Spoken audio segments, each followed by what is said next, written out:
Hey guys, welcome back. It's me, Chloe Morello, and today I'm going to be talking about my unpopular opinions in makeup. My opinions that I feel like not that many people agree with.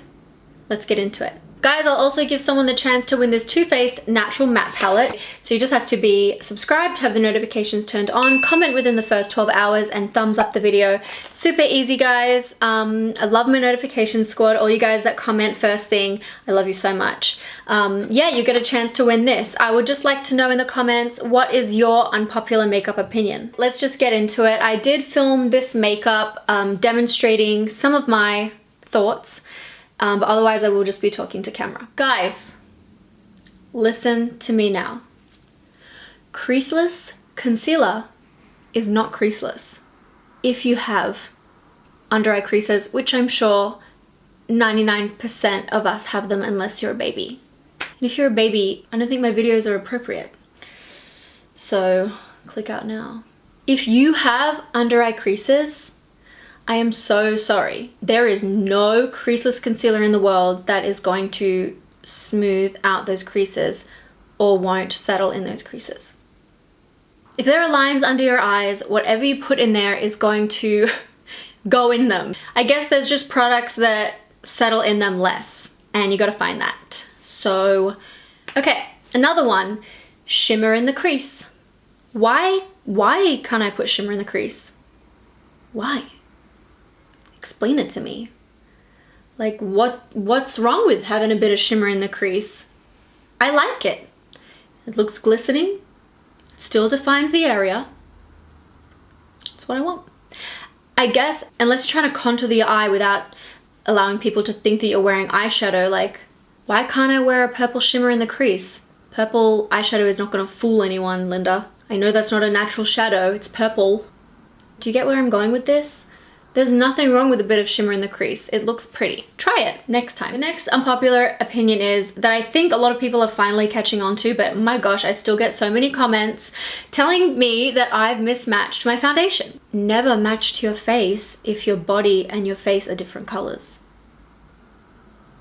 When you look at me, this matches me, right? I mean, I'm looking at myself, yes, like I've got fake tan on, so I wanted to match to my fake tan, and even naturally, my face is a number of shades lighter than my body. It would look so weird if I had matched to my face, because my face would be like NC 15 and my body's like NC 35. I'm wearing like NC 35 to 40 these days, which is weird. Anyways, so I've always tried to match to my chest and my shoulder. So I just hold my shoulder up to my face and I check that the foundation matches, and I look at myself in the mirror and just check that it matches my chest. I generally like swipe some on my chest or swipe some on my shoulder. Even the back of my hand is a better indication for foundation for me than my face. Almost got a titty out. This dress is very risque, like, oh my god, my tit is just fully out right now. So I get a lot of comments being like, oh my god, you didn't set your makeup, WTF mate. I don't powder every fucking day. I don't think it necessarily makes my makeup more matte for longer. All it does is it affects the texture of my skin. This foundation is already quite matte. It's not a super hot day. I want my skin to look natural. You don't need to. Like, why do I need to always powder? Gosh, get off my back, mom. Another thing, cool tones are so underrated. I wear so many cool tones and I think that it really complements my skin, my hair, my eyes. I sometimes wear warm stuff, but I generally find that it makes my skin look washed out, so I don't do it that much unless I have a lot of fake tan on or it's summer. And I see a lot of people that wear they wear a lot of warm tones when I think that it's very unflattering on them. But yeah, I generally wear cool tones and neutral tones, and then sometimes if I'm extra tanned or I'm feeling adventurous, I just want something different, then I'll wear warm tones. Okay, another thing, pigment in products, it's not necessarily a good thing. Like, I really think there is something great in being able to build up a product. Even if something applies washed out at first, if it's a product that's buildable, great, because I find that it's so much easier to not make mistakes if it's a buildable product.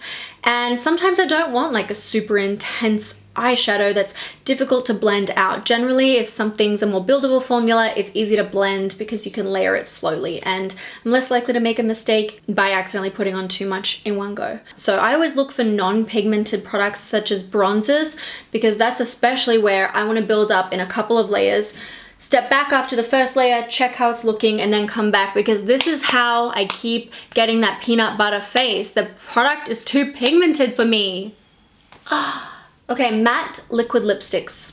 I don't like dry down matte liquid lipsticks. I think it's great that they're a really matte finish and they look so flawless and matte, but I don't like how they wear. I prefer a matte liquid lipstick that I can still rub my lips together in. I don't care if something's transfer proof. Like if I had a red lipstick on, I wouldn't be kissing my man anyways. And I find that those dry down matte liquid lips, like they look good for the first hour, but the second you start eating, talking too much, anything like that, it starts to crumble off and your lips look so dry, you can't reapply that kind of thing.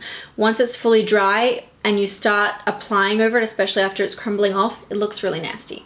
I don't like it. No bueno. But yeah, generally I prefer matte liquid lipsticks that don't dry down. I know you guys are gonna hate me, but it really annoys me when people call copycat on everything, and especially like YouTube videos. Like, oh my gosh, is it really that hard to believe that someone could possibly come up with the same idea as you without copying? I feel like there are obviously instances where someone has definitely copied someone, but generally that's when it comes to like artworks, like that Vlada MUA issue with her lips where they actually matched like the shine on the lips. Like that was quite obvious, right? So I definitely think there are instances where it's super important that people get called out and court cases happen, but oh my gosh, starting these stupid crusades against people for having the same idea where you can't prove that they copied you. You're just starting a crusade against someone, and it's so unnecessary and just causes drama. There have been plenty of times where I have done a video and then someone's done something similar a couple of weeks later, but it's never the first thing to come into my mind, like, oh, they copied me. Like for example, I did a video where I tried to use as many influencers, collaborations on my face as I could, and then quite a few people after that did it as well, but it was never the first thing in my mind, like they copied me. If it's something that someone could feasibly think up on their own, don't bring it up. I remember once I did a video where I made the joke of I was getting ready for a date and I put shaving cream over my entire body, and I copied it off this really famous meme and I linked that in the description box, but everyone still said that I copied another YouTuber. She had happened to upload something like a week before I uploaded mine. I did not copy her. I filmed it like over a week before she uploaded hers, but I still got so many comments about it. It was so irritating because I didn't copy her. So unless you have proof that someone has gone and copied someone, like I find it so irritating. Like people can have similar ideas, and I got a little bit like, I didn't even think that Huda Beauty necessarily copied Beauty Bakery. Huda has a lot of products, and it was just this one product, the baking product, that she had a baking theme, but it's a baking product, so how would you not have that concept come into your mind? So just because another brand's whole concept is baking, that means no one else can make that attachment anymore? Does that mean no one else can use the cute concept of baking because she has? I know you guys are gonna hate me for that, but it really annoys me when people call copycat on everything. I think that's everything I had to get off my chest. Whew. A weight has been lifted. Don't forget to let me know what is your unpopular makeup opinion below. It can be something to do with the YouTube beauty world. It can be something to do with makeup or something non-makeup related. Let me know, and thanks for tuning in. I love you guys a lot. Bye.